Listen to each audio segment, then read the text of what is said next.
బండి సంజయ్ కుమారుడు భగీరథ్ పై నమోదైన కేసులో బాధితురాలికి న్యాయం జరగాల్సిందేనని మంత్రి పొన్నం ప్రభాకర్ స్పష్టం చేశారు.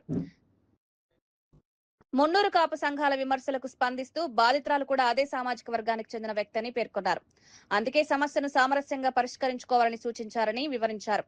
ప్రభుత్వం కక్షపూరితంగా వ్యవహరించడం లేదన్నారు.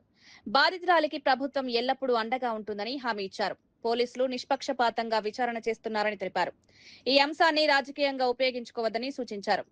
కొన్ని మున్నూరు కాపు సంఘాలు కాంగ్రెస్ పార్టీని ఏదో కక్షపూరితంగా చేస్తున్నామని విమర్శించే సందర్భంలో అమ్మాయి కూడా అదే కమ్యూనిటీకి సంబంధించి మీరు ఇష్యూస్ సెటిల్ చేయండి, ఏం చేస్తారో పెళ్ళా ఇట్లా ఆ కంటెంట్ అన్న తప్ప నేను ఎక్కడ కూడా బాధితురాలకు అన్యాయం జరగాలని కానీ బాధితురాలి పట్ల వారికి న్యాయం జరగాలనే అంశం మీద ఎక్కడ కూడా కాంప్రమైజ్ లేదు.